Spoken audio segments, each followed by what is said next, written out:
voy a hablar de estas dos para allá en relación al Mesías.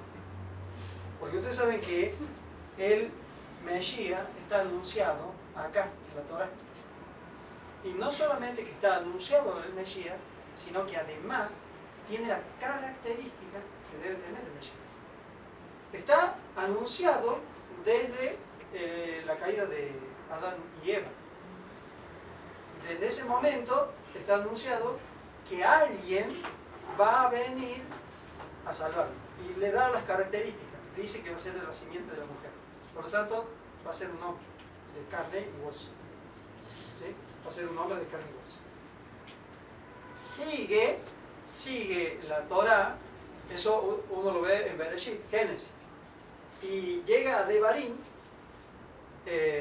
Deuteronomio, y en capítulo 18 dice que va a ser un profeta.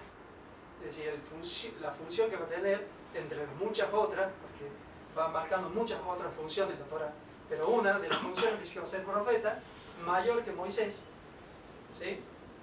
Y que va a ser uno de sus hermanos. Es decir, tiene que ser israelita. El Mesías no puede ser otro que no sea israelita. Uno dice, me dejaron los gentiles, los quedamos afuera. No, cuando uno lee la Torá y lee la historia, hay gentiles que han entrado en la historia del Mesías y han tenido la bendición de ser parte de la obra de Dios, como Tamar,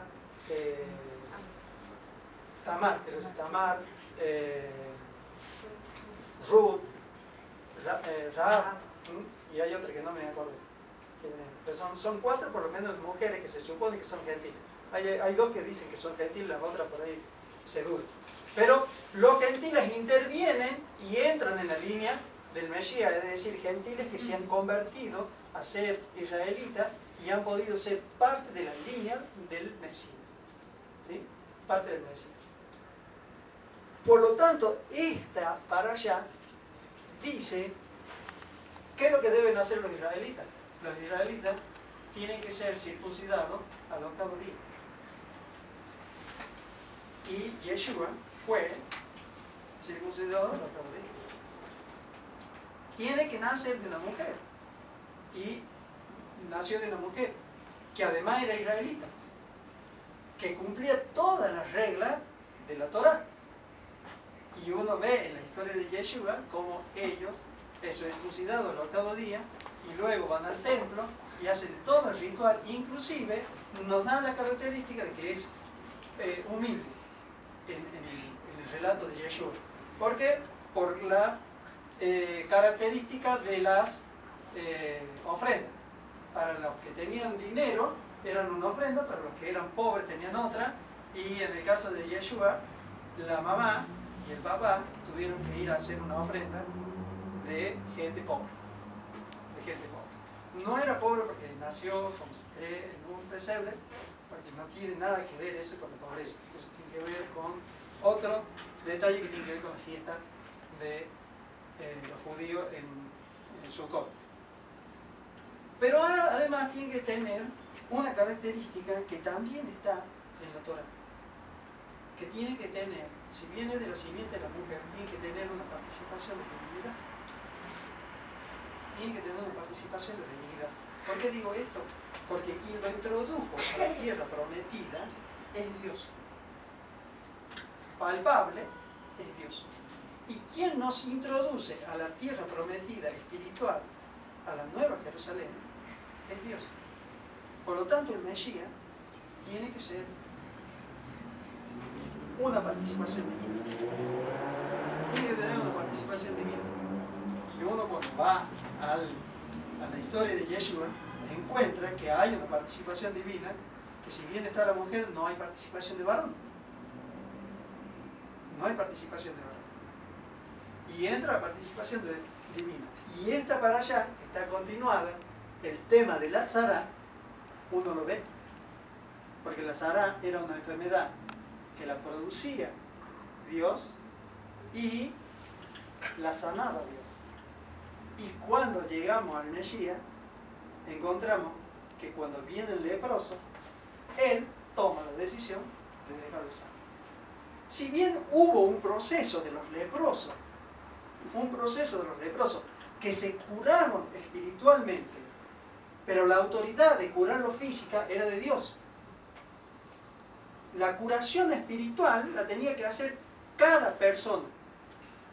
¿Sí? Dios te obligaba, te cercaba, te iba acercando el camino para que no tengas otra salida que la bendición de la sanidad. La bendición de la sanidad. Pero eso es en cuanto a las características diríamos, física y de la característica divina. Hay un texto que esto ya es algo que creo que lo voy a decir, pero ustedes quiero que lo vayan, lo mediten, lo vean. El verso 13 del capítulo 13 dice: el sacerdote deberá examinarlo y si confirmase que la afección cubrió toda su carne, declarará puro al afectado. Miren lo que dice. Si tiene poquito, es hará, tiene que salir del campamento. Ahora, si esto cubre todo su cuerpo, visible por el sacerdote, el sacerdote lo declara puro. Una cosa que es media complicada. ¿Cuál es la razón? A mi juicio, y esto es una interpretación personal.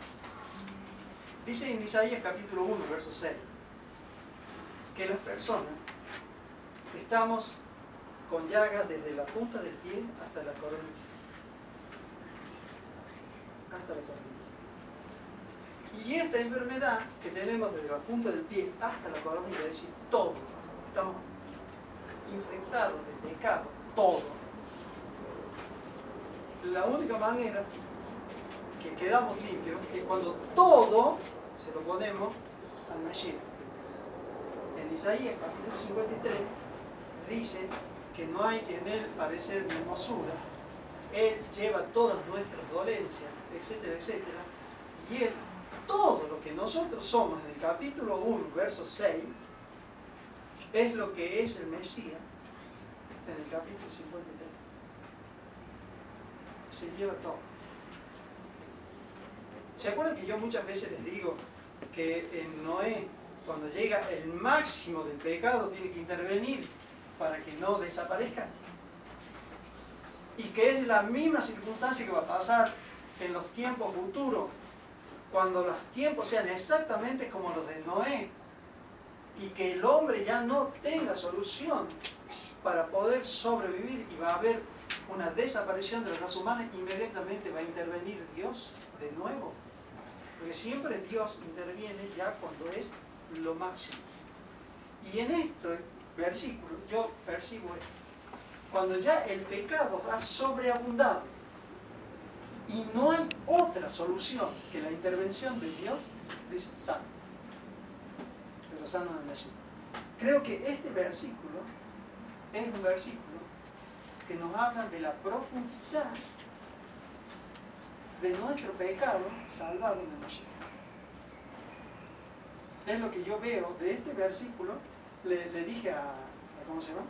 A Milton, si pudiera buscar en internet conceptos de los sabios acerca de este versículo, ¿no? Pero yo he relacionado este versículo con estos dos versículos y con el versículo donde el Señor muere en la cruz llevando todo nuestro pecado. Ya donde no hay nada salvo. Que Dios pueda hacernos dar luz sobre este versículo. Pero lo que sí es que esta parashá da características del Mesías que en Jesús se cumplen todo. Que se cumplen todo. Por eso nosotros podemos decir que el Mesías es el Señor. Que Dios nos bendiga para tener más luz en esto. También que Dios nos bendiga para vivir en comunidad. Que podamos saber todas estas reglas de la comunidad para que nos manejemos con soltura, con amor, con cariño. Que sepamos dónde ir cuando tengamos que hablar o cuando tengamos